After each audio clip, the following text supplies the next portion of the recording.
Are you feeling better?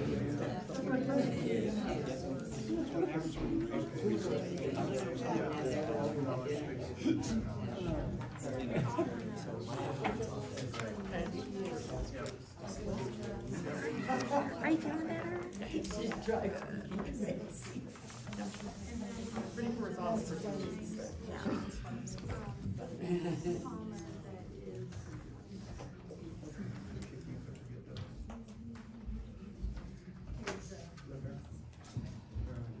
Is everybody ready to start? Yes. Are we ready to do the race?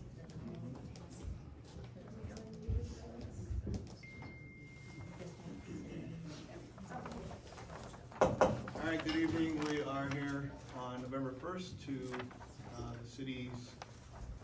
City of Hayden's Planning and Zoning meeting. I guess before we start, we do the flag salute, right?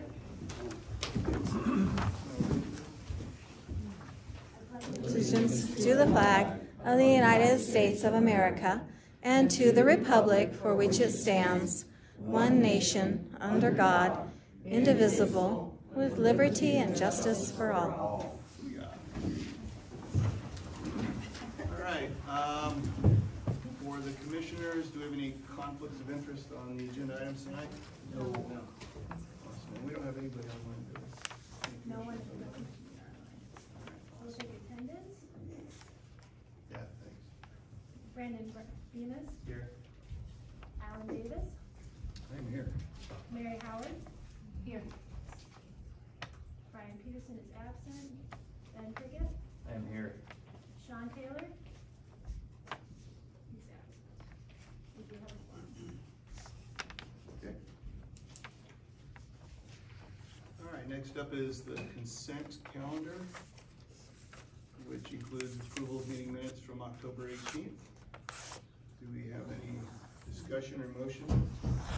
Motion to approve minutes. Okay, we got a motion to approve the minutes. Do we have a second? We have a second? So you're gonna have to be an answer, but I don't have y'all down yet. Yeah, Brandon. Brandon. Motions to approve. And then Mary did the second. Yes. Could you guys turn up the volume a little bit, please? I can't, We can't hear you guys.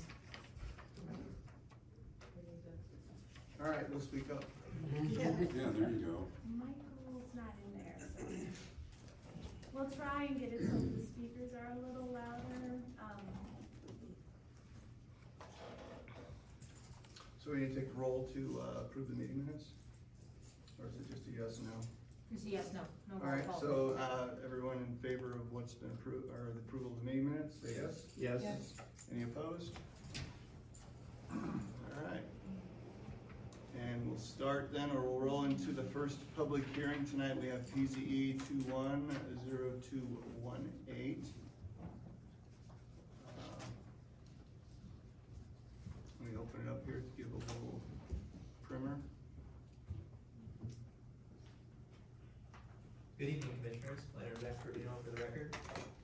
Real quick before we start, I need to ask if we've had any, for the commissioners, if we had any ex parte communication with the applicant or the general public regarding this case. No. No. Super. All right, sorry about that, City, you're on. Looks like we have the applicant on video here, so the presentation from the applicant will be remote. But to introduce this case, I'm gonna go ahead and share my screen so they can see it. Can you turn up the volume over there? Or is it just me? I can try to speak up. I think the volume may be preset, but I'll go ahead and try to speak up here. Right. So the zone map amendment that is being requested, the owners are James and Ruby Palmer, and they're requesting a zone map amendment from single family residential to mixed residential. Just giving some background here. In May, there were letters sent out citywide for a pending zone map amendment that was planned based on the comprehensive plan's future land use map. It turns out that was a direction the council decided against at the time, and so subsequently we have some individual requests for zone map amendments that have come forward. This is one of those, and in September we received an application for zone map amendment to mixed residential for a property approximately 0.357 acres and developed with a single family residence. The applicant is Michael Fizzolio. He's on our video chat here, and the property owner is James and Ruby Palmer. And so now I'm gonna go ahead, and if Michael can hear me, I'm gonna go ahead and turn it over to him. Michael, are you able to hear me okay? Yeah, I can hear you. Okay, good. Can you hear me? We can hear you just fine. So I'm gonna go ahead and open up the presentation, and you can feel free to jump in. Are you able to see, just to double check here, make sure this is all working, are you able to see the screen? I can see everything, but can you hear me? Yes. Yes. Yes, we can hear you just fine. Okay. So, do I?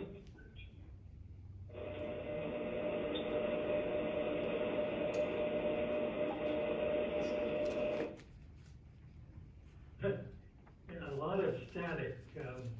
I think we're gonna be okay now. Looks like everyone else is muted. So if you wanna go ahead and dive into your presentation, feel free. Okay, thanks. First, I want to thank the commission for letting me do this virtual. We have a trip planned starting tomorrow, and I would not be able to attend the meeting live, so I appreciate the ability to do it virtual. To start with, after receiving the various objections to our application, we felt it important to try to answer two major questions. Does our request conform to the existing characteristics of the neighborhood? Does it comply with the mixed residential requirements? And does it add additional congestion to the immediate neighborhood? I guess I should say, my wife and I live at 1395 Leisure Drive in Leisure Park. We have a contract to purchase 9032 Cuff Road in the city, subject to obtaining this commission's recommendation to the City Council for approval of a zone change amendment from R1 to mixed residential. Before stating what are reasons that would justify this request, I would like to have you look at the renderings of the proposal that we have submitted. They show the front, back, well, this shows the site plan. I'll pause there for you. If you can scroll, I guess, up. Okay. All right, stop right there. This shows the front of the proposed structure. Yeah, right there. Then you should have a rendering of the rear of the structure.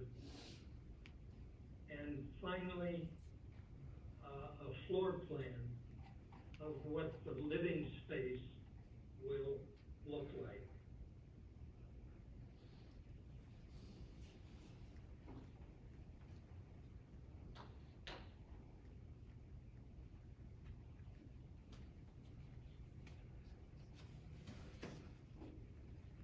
Our proposal does not request a multi-story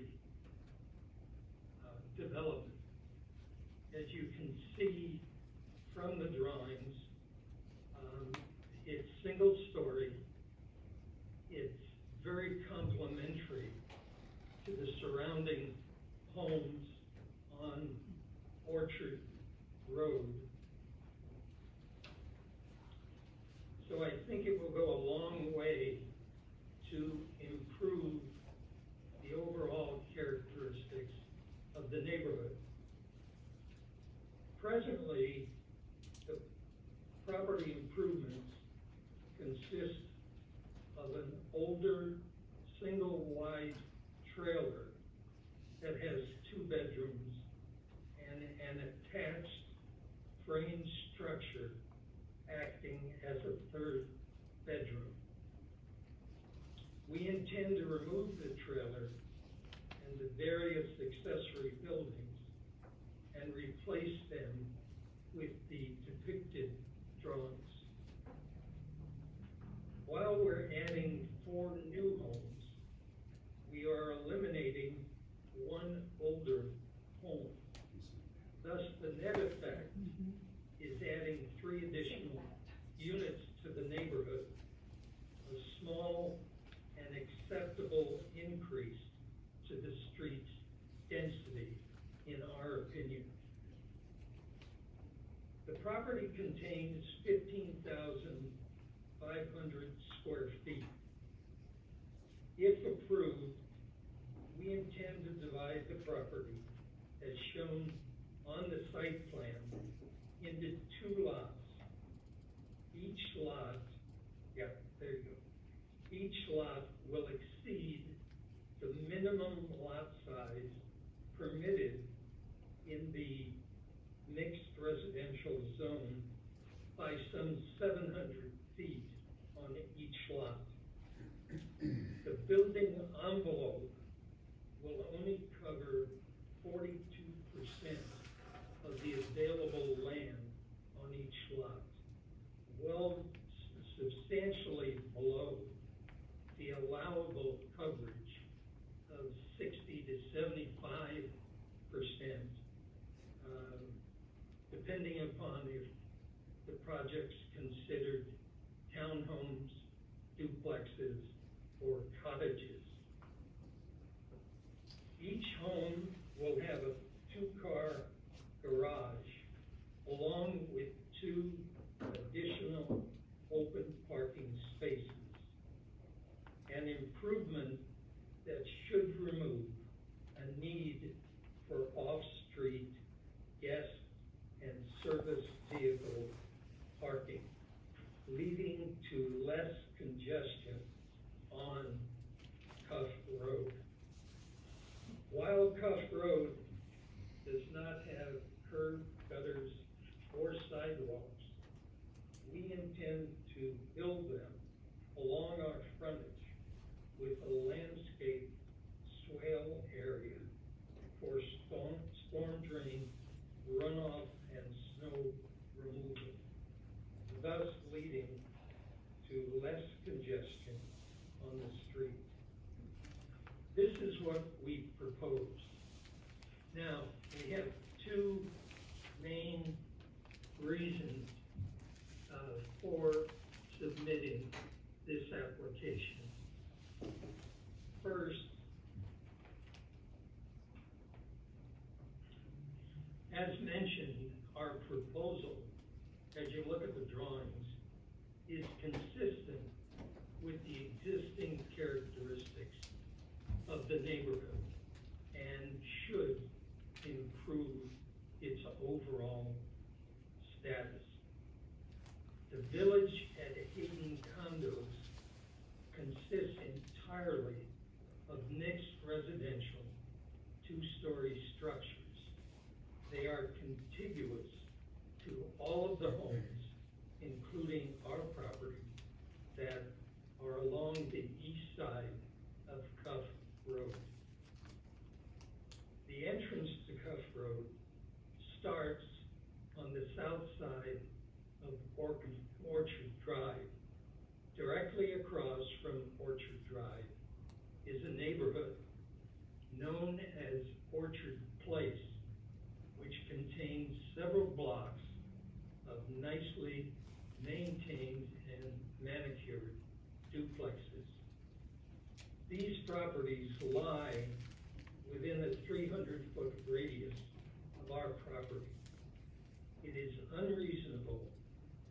suggest that our proposal will not be in characteristics with what exists in the neighborhood.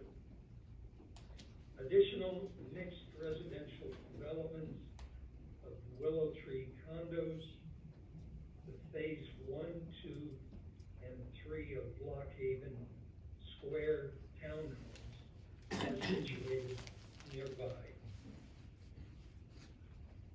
Our second support in this application is that the city's planning staff, perhaps members of this commission, held months of informal meetings with concerned citizens, civic organizations, and business owners to consider their concerns towards the future goals, policies, and growth of the city.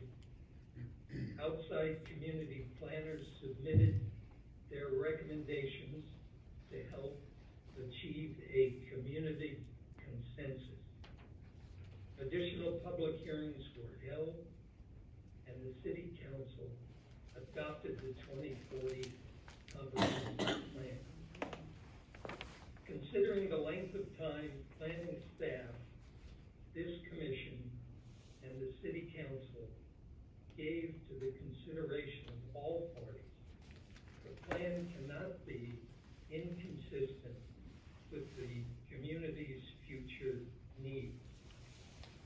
It's not a perfect plan, and it will not satisfy the overriding concerns of all individual parties.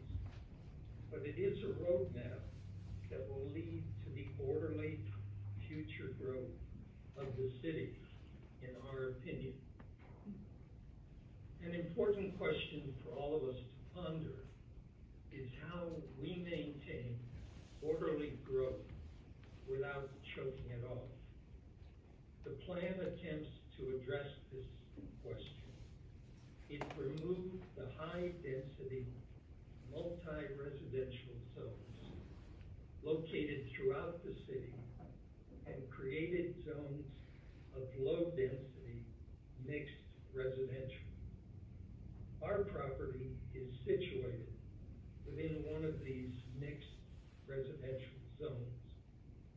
The zone separates the commercial properties east of Government Way from the residential neighborhoods east and west of Maple Street. It encompasses a large area and extends from Cloverleaf Drive north to Buckles Road. Thus, our application does not seek to start a new pattern of development, but to be consistent with this approved mixed residential zone. In conclusion, we believe that the city's intent for mixed residential zones was to create an effective, reasonable, and regulated land development plan for the city's future growth. We believe our request aligns with that intent. Thank you. Okay, thank you, Michael. I guess we'll go left to right. Mary, do you have any questions for the applicant? Ben? Brandon? It kind of seems like the rendering from the outside versus the floor plan doesn't seem to match at all. And Yeah. I mean, yeah, very astute. The architect that did this for us didn't have that's his design that we intend to use if the request is granted.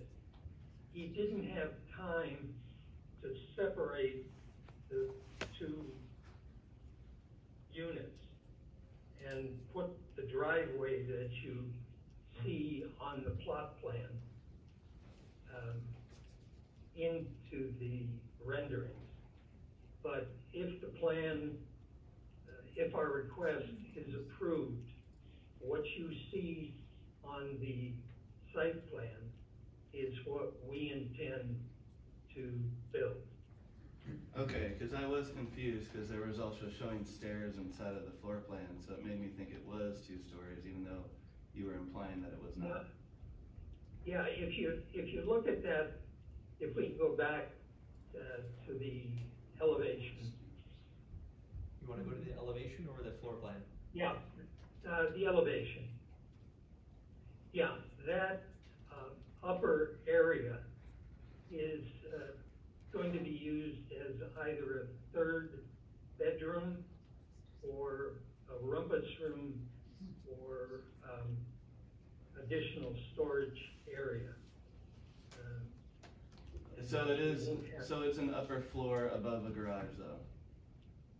That's correct. Okay. Just making sure we're on the same page. Right. Okay. That's all I got.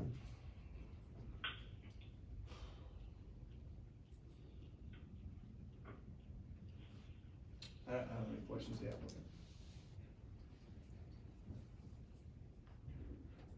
Okay, so staff report. Thank you.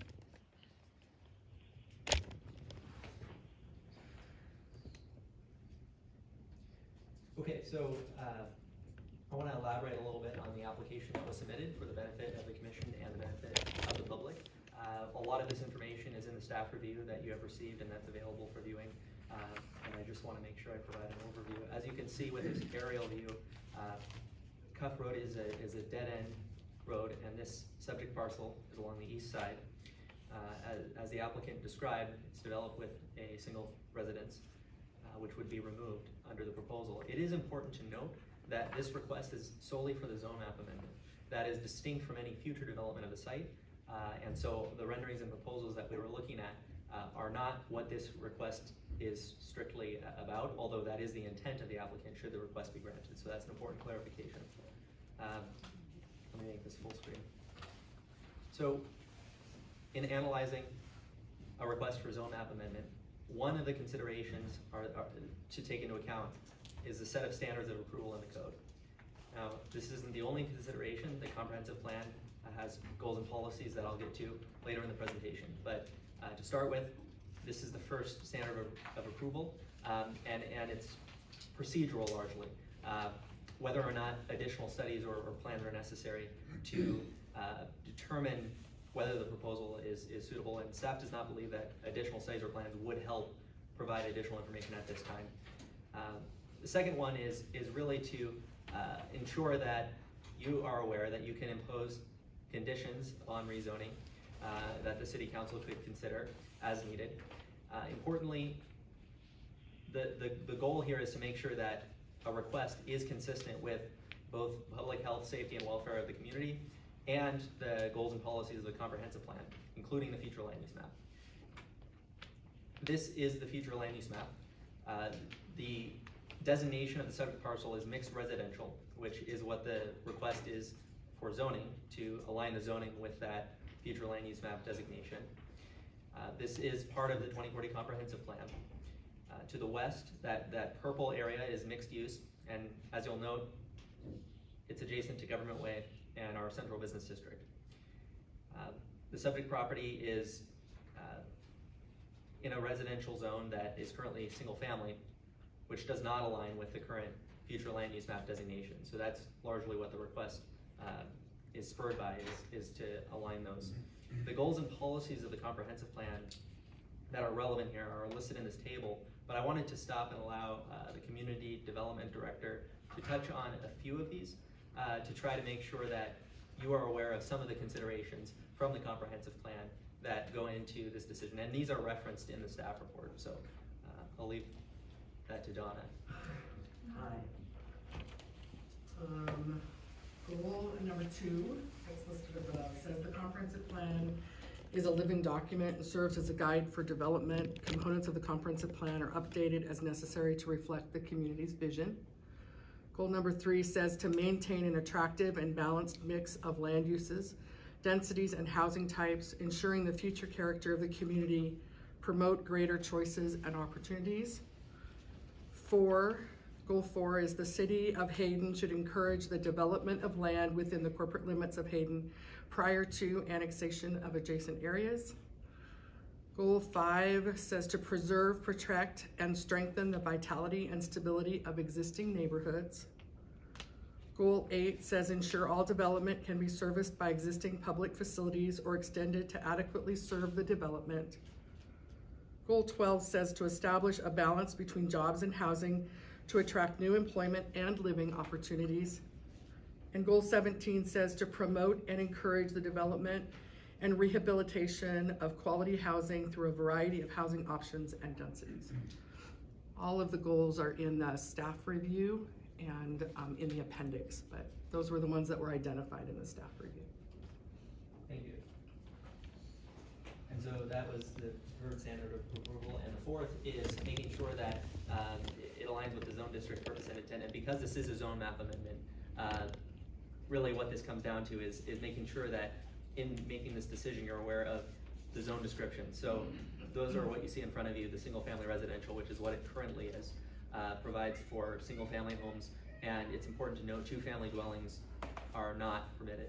Now in mixed residential, 2-family dwellings are permitted, in addition to single family dwellings and 3-family dwelling units, and then accessory dwelling units are permitted in both zones. But that's why the applicant is requesting mixed residential, to enable construction of the plans that he provided an overview of. This is a map of the existing zoning. Now it's important to note all that yellow is single family residential, aligning with what was designated as mixed residential in the comprehensive plan. To the west, that brown you see is residential multifamily, and that contains an apartment complex that I'll show on a map later on. And then the hash line is the central business district. We're actually in this building right here, so it's actually just to the northeast of our current location. Now, it's important to note that future development of this site would require infrastructure improvement. This is located within Avondale Irrigation District and the H1 sewer basin. It would require the applicable capitalization fees if future development intensity were to increase. Utilities would be installed, of course, and notably right-of-way and frontage improvements would be required at that time. That all depends on what development ultimately occurs on the site, pending the zone map amendment request outcome. And it is important to note, as you saw in the aerial, that Cuff Road does have no outlet. It is a dead-end road. If future development does occur, then a swale and easement will be required along Cuff Road, along the subject property's frontage. So those are just some infrastructure considerations that will need to be taken into account. We did reach out to approximately 20 agencies. Only 4 provided a response. Those responses were largely no comment or objection. The only response that really listed any requirements was from Northern Lake Fire Protection District. They listed some general standards that will have to be met at time of future development, not directly related to the zone map amendment, but upon development of the site. Importantly, we also noticed this request to the public to provide opportunity for feedback, and we received 19 comments in opposition. Those are all included in a memo that you were provided with, all of the comments, and the individuals and addresses of those who submitted those comments. And those are the written comments. We'll hear from the public tonight as well. I would say most of the concerns had to do with the existing character of the neighborhood. Traffic was a large theme. The fact that it's a dead-end road was also prominent. In addition, there were concerns about just the overall density and kind of keeping the character of the neighborhood single family. So that there were many concerns, and I would encourage you to read all of the comments. You likely have already, but those are just some prominent themes, not exhaustive by any means. This is an aerial view just to show the neighborhood from an angle. As noted by the applicant, there are a variety of housing types surrounding this area and a variety of zones, as we saw with the zone map residential multifamily over here. That's just kind of another angle to view this at. In the applicant's narrative, and to some extent in the verbal presentation that was given, a number of developments were identified, and so for clarity, just to provide some context, I've identified on this map where those are. Actually, the director did, and this development here was cited.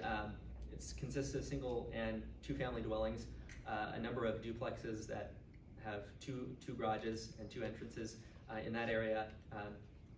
To the immediate west of Cuff Road is the Country Ridge Apartments. It's actually directly north of our location right now. That's in the residential multifamily zone. And then to the east, the Village at Hayden Condominiums. I believe it's a gated community, and a dead-end road. And then finally, this was mentioned, it's a little further away to the northwest, but those are Willow Tree condominiums. So, and then of course there's plenty of single-family residential in the vicinity. So as you can see, it's quite a mixed bag in terms of land use currently. These are the standards of approval which we went over that you'll need to consider in making your recommendation. Although not exclusively the only thing to consider. The comprehensive plan also is an important aspect of this, as is public testimony and agency comments. And so you are free to recommend to City Council to approve with conditions that you can recommend, or recommend denial of this zone map amendment request. And at this time, I stand for any questions that you have. Thank you. We'll go right to left. Brandon, any questions? Who absorbs the infrastructure costs? So the applicant, the developer of the site, needs to pay for those infrastructure costs, including capitalization fees for sewer. Okay. That's all I got. Thank you. Ben? Mary? My questions are more in line with, run through why we want the mixed use in this section here. This is mixed residential by the future land use map. Not mixed use. I just wanted to clarify that. Yes, I misspoke that. That's just a clarify. So mixed residential is a buffer zone between the higher density, higher use, intense use of commercial and mixed use, and the single family residential to the east. And mixed residential is still single family. It's single family attached and single family detached. It's just a mixture of those two kinds of single family dwellings. So you still have a house and you still own the property under the house, just like you would in any other single family. And you could develop that, even if it became mixed residential. It could be and say Mr. Fazolio didn't purchase it and it went to somebody else. It could develop in any of the land uses types that are in the mixed residential zone. So it could be a single family house. It could be a duplex. It could be that 2 and 3 family townhomes, or it could be cottages, should the mixed residential zone map amendment be approved. Okay, and is this one of those neighborhoods where it almost needed to be mixed residential because of the different lot sizes? Is this one of those areas?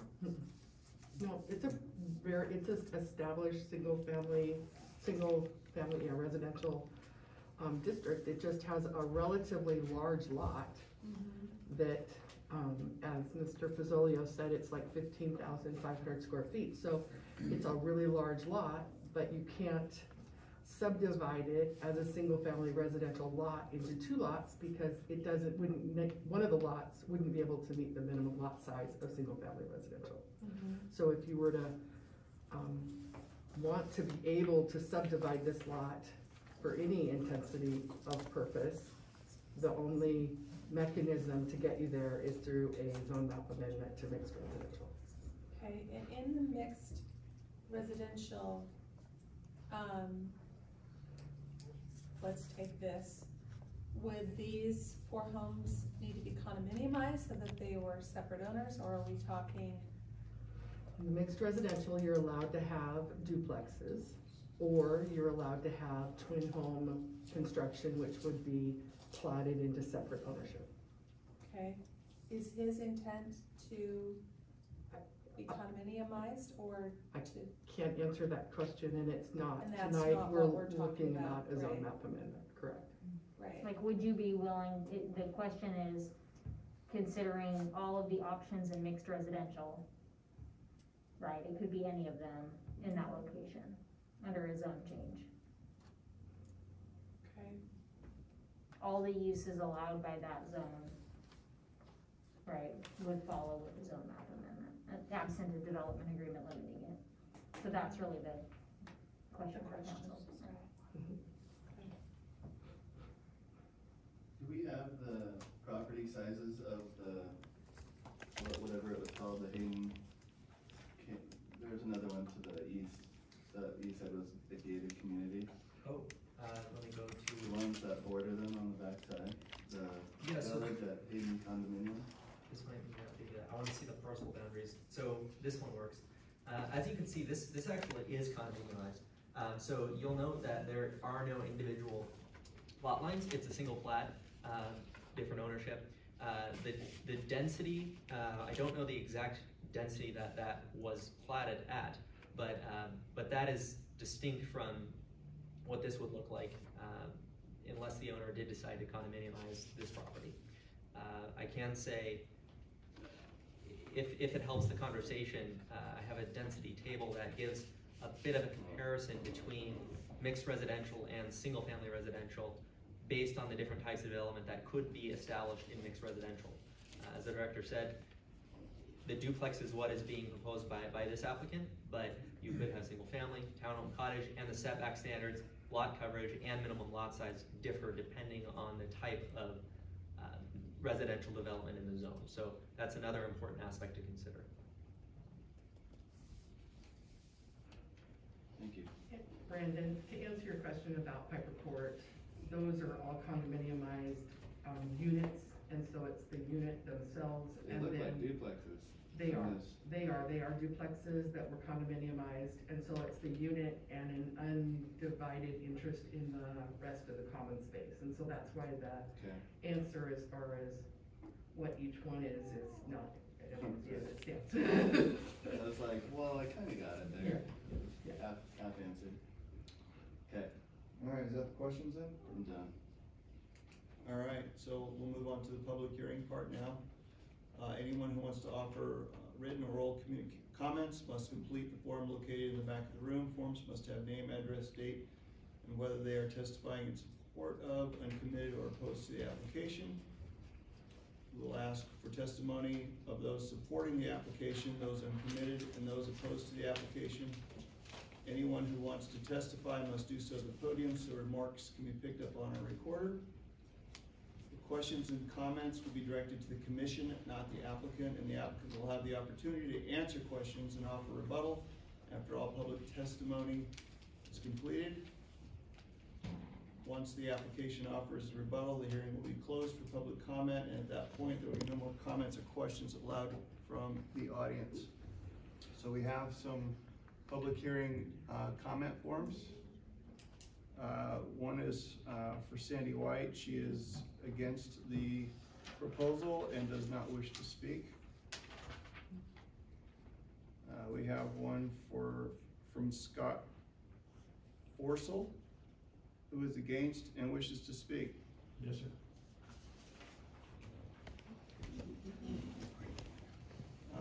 Yes, please. Is it 3 or 5? 5. It's 5, and we have a timer. Gonna give me 5, huh? Just 5, thanks. Okay, thank you. My name is Scott Forsell. I live at 1272 West Tamarindo in Hayden. Having been through a hearing like this about a month ago, I would first encourage the commission to consider the rules that all of us that were at the meeting last time feel are very slanted towards applicants in this situation. Our reasons are this: that the applicant is allowed an unlimited amount of time to describe their proposal and tell you how great it is. Citizens are allowed to comment, but only for 5 minutes.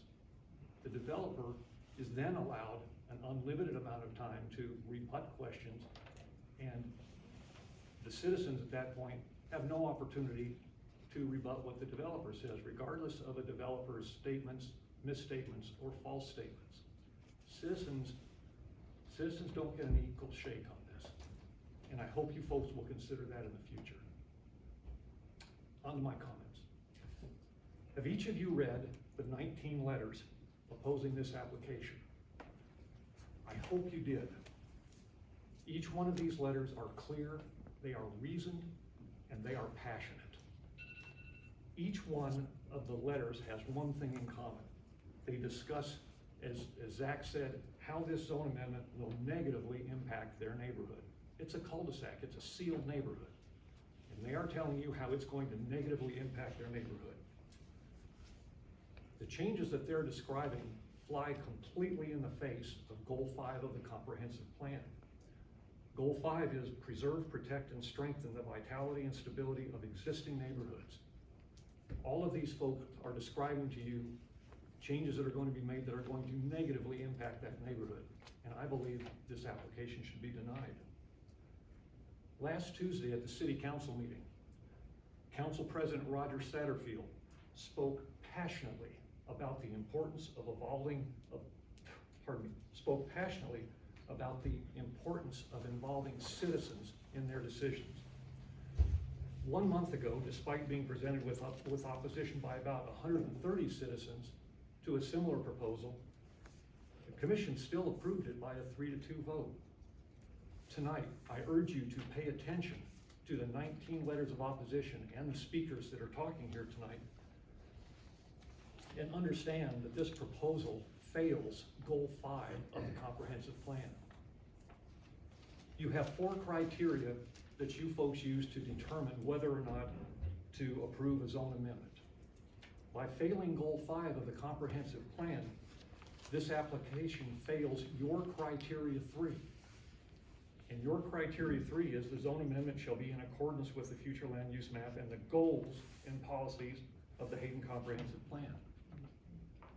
If any of you, for some reason, feel that all 19 citizens and the speakers here tonight are wrong, and that it does meet Goal 5 of the comprehensive plan, we in the audience tonight are going to be very interested in hearing your reasoning. I urge you, like Councilman Satterfield, to please listen to the citizens and deny this application. Thank you very much. Before you go, any questions for Scott? Okay. No. Thank you, Scott. Thank you.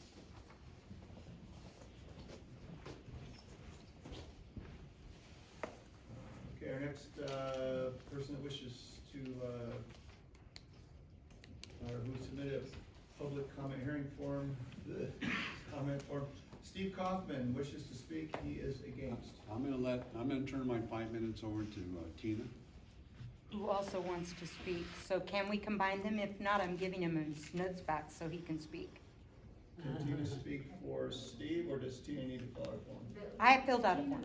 Yeah, no, you get your own 5 minutes and Steve gets his 5 Okay, minutes. here's your notes back. Okay. Just for reference, in a future meeting, we allow for presentation by a group representative. There's a process for that in our hearing resolution. And it goes more than 5 minutes. It goes 15. 15 minutes. So, Scott, better than 5. I know maybe not what you hoped for, but there's a process there. So, Steve, are you passing this? No, I'm not gonna pass it. Go ahead, Steve. What's it? You haven't seen a word. Oh, I can do that. He's really hard of hearing. I know that personally. Well, today's our 52nd anniversary. Congratulations. So being partially deaf helps out a lot. Yeah. Could you start And with plus keeping my mouth shut. Could you Anyway, name and home record, please? Yes. Stevie, Name and give your name, Oh. your address. Steve Kaufman, 9065 North Cup Road. So we have an existing 12 lots on our street, including the lot that's being spoken about. We'll have 12 homes if that lot has a single family deal on their house.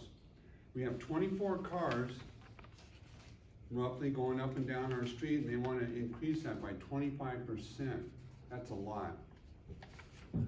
We have a lot of kids playing on our streets. And they play in the streets knowing that they don't have to, the parents are out there and everything watching the kids, but we don't have people racing up and down our street or anything like that at all. So our neighborhood is one of those neighborhoods where we probably know 80% of our neighbors, and we have a couple of them that's moved in recently, so we haven't given them any root beer floats yet. So we have, the proposal is we have that piece of property that's across the street from us has always had somebody living in there, and prior to it being a rental was one of our neighbors' mother living there, and she passed away, and then it became a rental. So they're proposing to make 4 rentals on our street instead of 1. In rentals, we already have the complex next to us here, which is in our backyard. And we want to not move forward with the 2040 plan. We want to stick with the 2019 plan.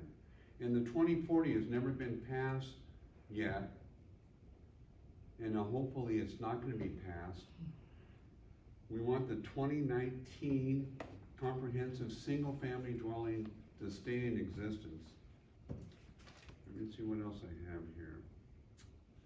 So we already have over on Maple, there's 53 homes that are supposed to go in over there. And I know that the city wants to have, was initially having government being a semi-walking street, yada yada. If you keep adding homes, it will be a walking street because you will not, we can barely drive down it now. And we have to go out and all the way around the block over to a signal light to get out. And more and more homes are coming in there all the time. And it's not healthy for our neighborhood, because when you have too many cars out there, sooner or later it's going to have road rage. And we want to try to avoid that. We came up here for peace and quiet, not overcrowdedness. And they're talking about the business and the residential. It's not happening. I mean, how many more businesses can you put up and down government? And how many more houses can you put out behind there that's going to be supporting those businesses? If you guys leave here at 2 o'clock in the afternoon, you're going to have to sit out there and wait to get out on government. And then on top of that, we still have fire departments and EMTs and everything else coming down, and it's just going to make it that much more difficult. So it becomes a safety issue for our neighborhood as well as for our community. Thank you. Any questions for Steve? Oh. Thank you, sir. Okay. I heard that. Next we have Christine Kaufman, who does wish to speak and is against the proposal.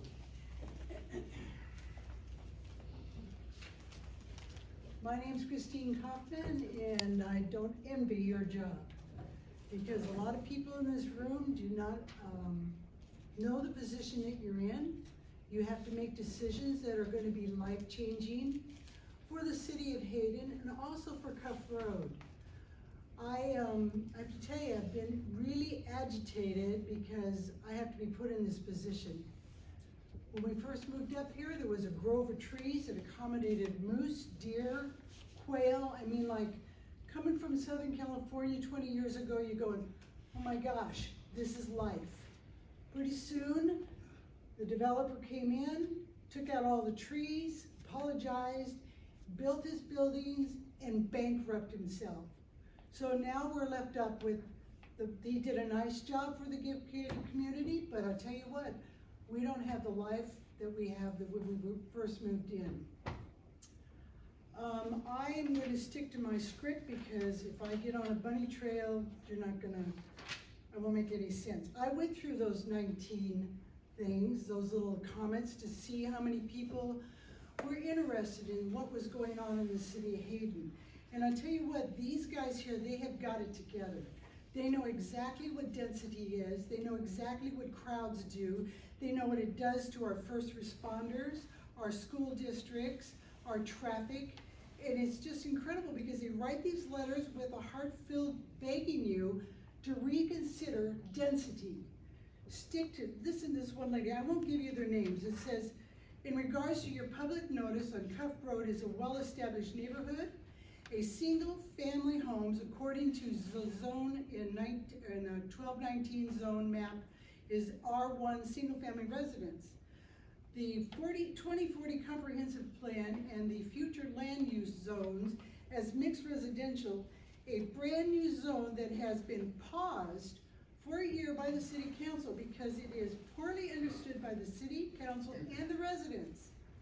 We're trying to figure out, what are you guys thinking? You know, you start cramming people into a little bitty spot and you're gonna, like Stevie said, you're gonna get road rage. You're gonna get people ticked off because you put somebody down Cuff Road and you're gonna increase the cars. What, you already got 2-car garage plus carports? That's 8 cars per unit? Is that what it is? Or 4 cars per unit times? Yeah, I'm not any good at math. All I know is it's a lot of cars. And we got a lot of young families up and down that street. And we just received today some new ones moved in from Montana, a 2-year-old and an 8-month-old. Now these kids play out in the street. And we got somebody who just bought a house at the end of the cul-de-sac and they got a daughter that's a hot rodder. You know, we haven't been able to get down there and explain to her, you can't do that. This is a family residence. Our kids require their parents to protect them from things that are gonna harm them and traffic and multiple people crammed in a little spot. Anyway, I like what she said because she was saying that the plan had been put on pause because you guys don't understand it and we don't understand it. So now you're trying to do the 2040 future land use zones and I just think you're gonna go and destroy the small businesses, small family feelings that we have. One of the people said that the city of Hayden has a moratorium on the land use map and would be wise to wait until a final decision is made before allowing changes. People in these places are concerned about their kids walking to school and trying to get to the bus without, we have kids standing on the corner of Kayla and Orchard waiting for a bus. So, you know, there is traffic that is going to be diverted from government. And when you guys gave the approval for the 53 homes over there off of Maple, give you an idea what a nightmare that's going to create? All those beautiful homes on Maple Street, you gave them the right of way. The guy comes in and says, hey, we bought the right of way. So the beautiful trees, the beautiful front yards that they have manicured their whole life are going to be taken out. Now, I don't mind progress, but use your common sense. We don't need to be crammed in these little bitty spots because it's hurtful to family relationships. You guys, you get in your cars, you shut the doors, and how many of you live within a 2 or 3 mile radius here in Hayden? Anybody? You got it? Good. Then you know what it's like to try to deal with the traffic up and down this street. And it's not nice. When Steve and I first moved up here 17 years ago, we pulled out on government and we go, man, where is everybody? Oh my gosh. And we realized they are home with their families and we are just shocked that we didn't have to wait to get out on the street. And we've loved it. Now you guys, you've got a big job ahead of you. And you need to be compassionate and understanding and think about people that come in, these developers, they come in, they buy up these lots, they put in their... Christine, I don't want to cut you off. Yeah, I'm telling you, I didn't even get to the best part. I should hand this out to you guys. Christine, Let me tell, it's been therapy, I'll tell you what. I have 2 comments for you, and then I'll ask the commissioners if they have any questions for you. I want to make sure the audience knows, because we do read all the letters, and I have to tell you as a commissioner, I'm not surprised, maybe the right word is a little let down. There's misinformation in those. Mixed residential is not on hold. The fact the applicant is putting an application in tonight, it's a lawful, allowable use of the land in that neighborhood. I won't get into what, there is a certain type of zoning that was taken off and put back on, and I think they've mixed those up, and I realize a lot of them sound the same. So again, I just wanted to clear that up. And the other point I wanted to make is, to make matters worse, we're unfortunately volunteers. So even though we have a job to do, it's a job, but it's not a job like we go to work kind of job. So, anybody have any questions? No. Would you care if that was a single family house down the street? Or? I would not care, because to me, what's happening, what I'm seeing, is these guys are coming in, buying these lots of land, and you're taking care of the developers one at a time, and they put in these multiple residents, and they make a lot of money. You ever try to rent? My grandson came over last night. He pays $1,100 a month for a one-bedroom place.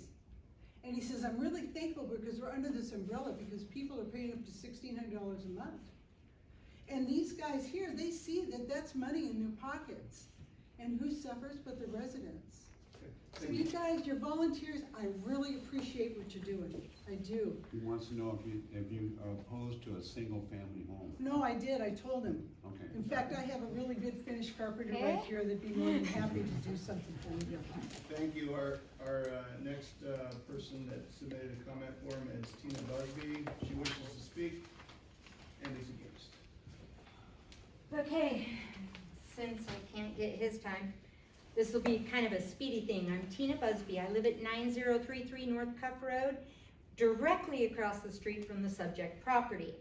So a few comments about what's going on here. The first thing I might point out is that the fact that the map and the pretty picture doesn't match should be of concern. So that's first and foremost. I do appreciate that the Frizolio is stating there's going to be 2 car garages and the extra parking and stuff, but that's still 4 residences. Okay, well, we won't use my house because we have an excessive number of cars, but it could happen. They could take up all of those 16 spots, or what's really common is use those garages for storage and park in the little carports. Then you got everybody on the street. So let me just emphasize now, so I do appreciate what he's done, but he has not officially purchased it, and it still presents many problems. And I'm one of those letters, and I won't have time to cover what's in those letters, so I'll speed read through everything I'm adding. All right, let's first focus on standards of approval. We're acting as if the existing conditions are not applicable because of the 2040 plan. Well, that's not the case. We are Cuff Road. We are all single family residences. We all have entered into contracts based on the fact that we moved into a single family zone, well established. My house was built in the 70s. I have a big property. I could really make money on a, you know, if I've got a bigger property than theirs, and I can't even imagine having 4 families there. It's just ridiculous. I'm the biggest property there, almost a half an acre. I wouldn't put 4 families in there. Next, so that's that. On the application for this, they're stating that they're in compliance with the characteristics of the neighborhood. Not even. The characteristics of the neighborhood. Our neighborhood is Cuff Road. We aren't the apartment complex. We aren't the condominiums. As a matter of fact, I don't even see the condominiums. They have a gated access. We don't even see them.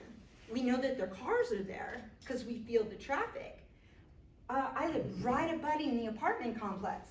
Doesn't bother me. I put slats in the fence. That took care of them putting trash in my backyard. I'm cool with that. But we are single family, and I oppose us being anything but single family. You've got all these different families that entered into contracts for single family dwellings seeking a certain lifestyle, and we let one person come in and suddenly put 4 dwellings on what normally would only accommodate 1. We've now got the slippery slope. Now we've got the next person who puts their house up for sale wanting some good money. What's to stop them? And you tell us where we're supposed to actually get relief for our needs. All right, so no, it doesn't conform to that. Let's talk about standards of approval again. Existing zoning district or regulations, you have to consider them. The 2040 plan may not be like a dead deal, but we do know that they put a halt on it, and I don't care what you give it for a name, mixed residential, mixed use, I don't care. I know it's mixed residential. The point is we had enough public concern that they halted that. That doesn't mean you can't approve this, but it doesn't mean you should either. Let me get on to our rights as property owners real quick. Americans have historically sided with private property rights and individual liberties. And I'm going to try to read this so I can speed read. Our framers treated private property as essential to a free society before those that like to distort the definition of liberty chime in. Let me qualify that like our other rights and liberties that are not to be infringed upon, individual property rights end where they infringe upon the rights of the others. The Palmers, which now I know it's this other person, I didn't know what his relationship was, so I'm just going to call it the Palmers. You can assign it to the right people. The Palmers desire a change that we don't want. If we purchased in a multifamily zone when we bought our houses and this came up, we wouldn't have the right to complain because we bought a house in a multifamily zone. We didn't. We all bought a house in a single family residence zone. And again, we get into contract law and property rights. So we all entered into this contract. When a government entity does not respect individual property rights, we have tyranny. That's what we were facing on this 2040 plan, is addressing the tyranny. How dare you come into our single family residence? I mean, it looks really pretty to have that color all filled in by the gal that doesn't even live in Hayden. She lives in Dalton Gardens, the gal that sent us out all these letters. Oh, don't even. Okay. You're over. I'm over already. Over. I'll never get there. I'll submit a follow-up, not that you'll read it, but I strongly encourage you to consider that we're people too, and this was a big investment that we made. Understand. Tina, two comments for you and then I'll turn it over. One, we absolutely do read all the comments. I don't take it personal that you think we don't, but we do. And second, I'll repeat what I said to Christine. The mixed residential is not on hold. It is a lawful zoning. It's not, nothing's been yanked out. So. Right, but the 2040 plan, rezoning us all, that's gonna go through an entirely different process. So currently, there is no mixed residential on our block. Correct, on your block, but there could be, and I certainly encourage you and everyone who want more information on the zones and what they mean to talk to the city, make an appointment, visit with them, get smart on that stuff, okay? Anybody any questions for Tina? No. Thank you, Get Tina. smart. Okay, Mark Johnson. So, out on the internet, we have Mark Johnson, who is against and wishes to offer a comment. Mark, you're muted right now. There you go. Okay, I didn't know I was going to speak, but I will. You don't have to. You have the right to, but you don't have to. No, that's good. I'm Mark Johnson on 9104 North Cuff Road. And I guess I disagree with everything that these people have been saying. You know, we're here, we're a single family residence. We really don't want a bunch of duplexes on there. And I love the comment by Tina that, you know, what's to stop me from selling mine and putting a couple of duplexes on my property, which is bigger than the property in question here. So, you know, you could just change this neighborhood completely, and I think it would change the neighborhood completely with traffic, everything. Just totally against it. I think it's a great little spot that a guy can put a single family residence on and be happy. I just think, and I understand the gentleman. You know, it's a good moneymaker for you if you can put you have 4 rentals, that's a great deal for you, but it's really not a great deal for us that live on the road. So I'm totally against it. Thank you. Thanks. Any big questions for Mark? Thank you, Mark.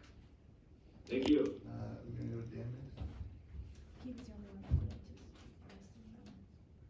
So Dan's not. We can ask, but I don't believe anyone else online has So we- requested. Yeah, we do have another person that registered against Dan Tobioko, but I don't think, is he on? He's not on. All right, so we're just simply registering that he is against. Okay, I think we're closing our public comments now. And now we have the applicant to offer a rebuttal. So unless I'm told otherwise, Mike, you're up. Okay, Oh, real quick, Mike, you can respond to anything that's been brought up, but you can't bring any new evidence or new information in, okay? no, my comment is very simple. I have no rebuttal. We have tried to demonstrate that we're in compliance with the characteristics of the neighborhood. Obviously, our neighbors don't agree, so I'm gonna leave it up to the commission to decide, what you wanna do. Okay, thank you. So now we're closing the public hearing. Is that right, Donna? Thank you. Good. And so for the commissioners, we're either gonna proceed with deliberations or schedule deliberations on another date. What do you guys wanna do? This is where we normally deliberate and then make a motion. I'm watching what he's doing and wondering if he's doing more. Are you doing No. more presentations? I'm just pulling up the or- standards of approval, so if you want to deliberate Oh, okay, and thank have them you. up. Thank you. And if it's okay with everybody, I actually met with the city to educate myself a little better. I feel personally, as commissioner, that sometimes we get wrapped around the standards of approval.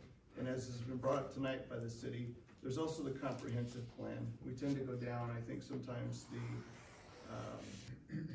standards of approval and leave it at that. And so I wanna make sure that you guys are aware there's a section of the comprehensive plan called property rights, and in it is a paragraph that discusses minimizing conflicts with nearby land uses, protecting the private property rights of other landowners, inherently any such practice requiring weighing both the interests of private property owners and the interests of the public. So, we have a tough job if we tell a property owner, even though X is allowed by law, we're gonna say no. But it goes beyond that, and while I don't wish to sway your opinion personally, we can consider the property rights of other landowners. And that's something I feel, again, that's maybe not been emphasized lately, especially with the last meeting where we had 135 or whatever it was, people come out and say no, and we still passed it through. I thought to myself, yeah, what are we doing here? So anyway, that's just a comment. It's not my opinion on this case. So please start. Just set that one up there. Like that?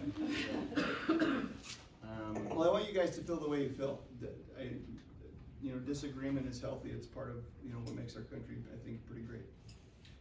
I'm gonna say right off the bat, I really respected the messages that were sent to us this time versus some of the ones that we've been seeing in the past that are just super opinionated and fairly ignorant.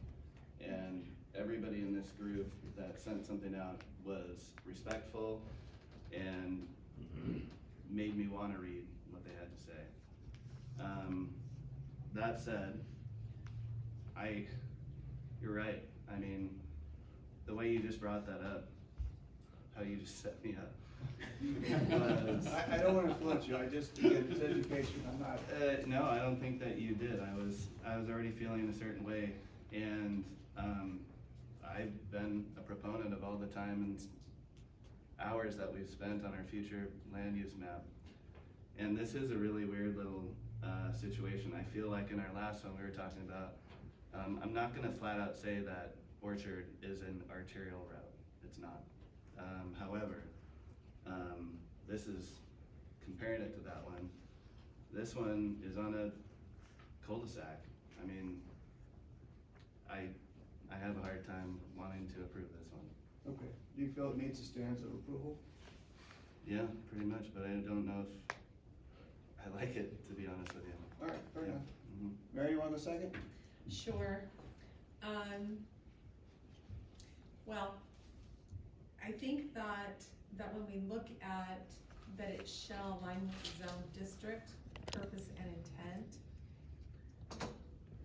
even though I respect the buffer zone, I don't know that every piece of dirt in that buffer zone needs to have multifamily on it. And I don't know, I have so many notes here and I'm conflicted in a lot of areas on this. For one, I respect that you have this nice little cul-de-sac, but I also don't know that to talk about traffic as a huge concern. You have 2-bedroom homes. They're not gonna have 6 cars each. You're talking about 6 additional cars. You're not talking about 25 extra cars. Right. Well, there's currently one Yeah, already, yeah, so it'd be an well, additional there's 3 only more. like 12 houses, so. I completely agree. Okay. I also have a problem with, I moved here for the small town. Oh good, I'm in, now let's shut the gate. Sure. And I think I would like this project better if it was a duplex and not 4. How do you feel as far as standards of approval? Do you feel like the applicant meets them? I'm really stuck on, I understand that it meets the overall of the mixed residential for the area, but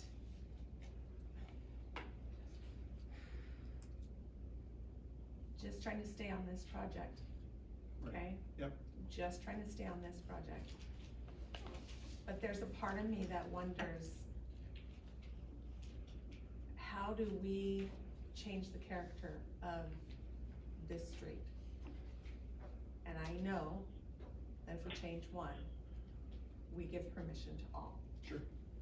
And then we've completely changed everything about it. So that's a concern to me. But just standards of approval, okay? I don't think that it's consistent with the zoning.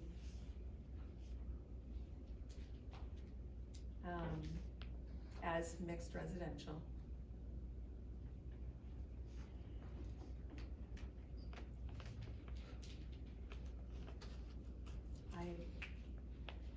I'm still conflicted. I need to hear some of you guys. Okay, then you went back clean up?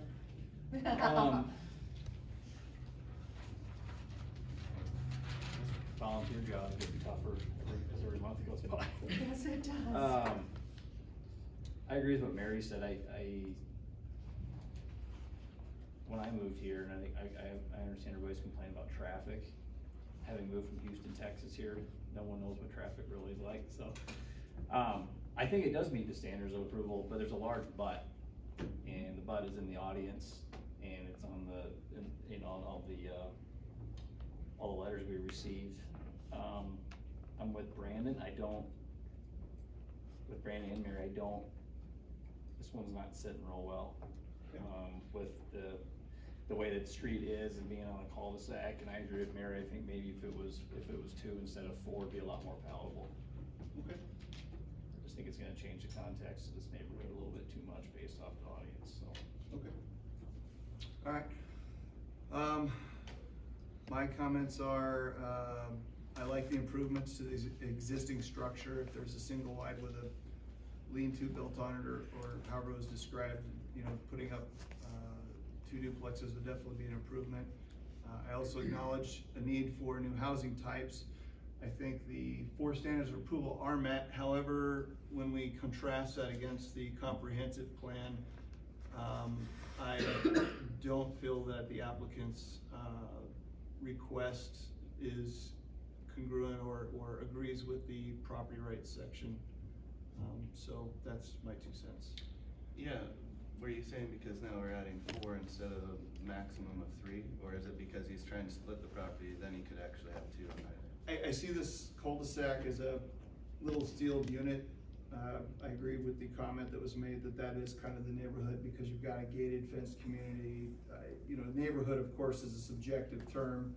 It could mean blocks and blocks. It could mean the east side of Hayden. In this case, my interpretation is that we've got this little sealed cul-de-sac. It reminds me of a case we had years ago out west where they wanted to develop, but it was the one that had to do with the water rights, and it just didn't fit that neighborhood. And I personally feel like sticking duplexes in a cul-de-sac that has 100% developed with single family dwellings, it just doesn't fit well to me. But that's just my opinion. Well, and we're still, it's still mixed use, or mixed residential. Yep. Sorry, I keep doing that. Yep. Doesn't mean that every lot needs to be that. Correct. And they have the right to apply for it. I mean, I know we talk about developers like they're a third party. I know this gentleman doesn't own the land, but say he does purchase the land. I mean, it's his land. Mm-hmm. And you know, when we tell the person no, we're essentially denying them their rights that the law allows them to do.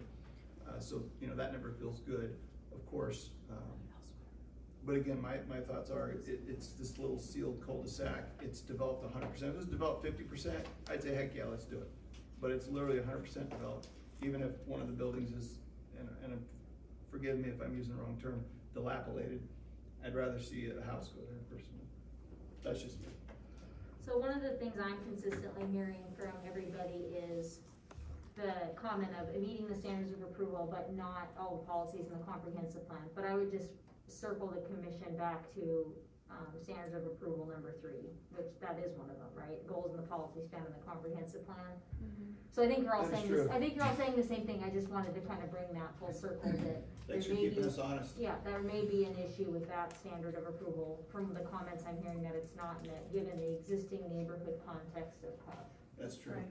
And everything being developed and it maybe not fitting into the characteristic. I agree. You know, Alan, I think brings up a good point that it is subjective, but what we've heard, right, from the street, that it may not be characteristic with the surrounding neighborhoods. So we can deliberate more, or somebody can make a proposal, please.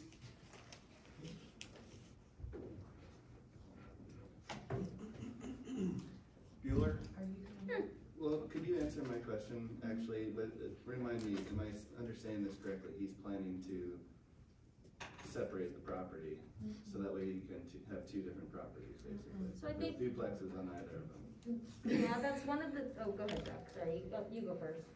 Either way, so the proposal that was submitted, which again is not what is being decided, is that it would separate the parcel as it is today into 2 different lots and put a duplex on each of them, in line with the mixed residential minimum lot size standards, which I believe are 7,000 square feet per lot. And so that would only be possible if the zone change is granted. But yes, there is a subdivision of land that is proposed with the site plan that you saw. I know that. However, it's important to note that you could approve the zone map amendment tonight, but that does not require that development to occur. Right. Yeah, you could sell it and somebody could build something different. Totally. No, I understand, but it also does help, unfortunately, or it hinders the fact that he showed his intent. You know, it's hard to just take that away and say, no, that's not gonna happen. So. Yeah, I think there's a lot at this stage of the process where we just wanna know exactly and that just may change. It also may never develop. We've had that. We have had properties that have sought a rezone that are just never come to fruition. So, I mean, it's hard to say either way. I'm not saying it would or it wouldn't, but that has happened. They could buy the land, hold on to it for 10 years, it's zoned what it is, and sell it, and the new person can do something with it. Yeah, absent a request coming to you for a zone development agreement, or you putting a condition on that, limiting it to a use allowed in a zone map amendment request is truly can I amend the zone that allows all this, like, array of uses, you know, that's allowed. So that's something to consider. And you recall one of your last hearings, you kind of mentioned all the things that are allowed in a commercial zone. Yep. So like that's something to be considered. It is all of our table of uses that are allowed outright. That's what would be allowed in that zone. Absent a zone development agreement limiting it to, oh, it can only be a restaurant or. Okay, so do we have a Motion. Thank you. Yep. I wanted to say Either proposal, way, and yes. that wasn't right. Motion, Yeah, we have a motion, anybody? I'll dive in. All right, Mary. I motion that we deny PZE-21-0218. Okay, there's a motion to deny the request of the applicant. Do we have a second? And only to be a stickler, it's a recommendation of a denial. Thank you. Yes, we are recommending. That was my Yeah, first, I was jumping into it. I So know. thanks for I helping know what me you out. meant, but I just wanted to clarify that for the record. So the motion would be to recommend To denial. city council. Yep. Yep, since they make the decision. Anybody want to second that? I'll second that. All right, we have a second. May we have a roll call, please? Brandon Bemis, Yes. Alan Davis. Yes. Mary Howard, Yes. Glenn Pickett. Yes. Okay, that one's done.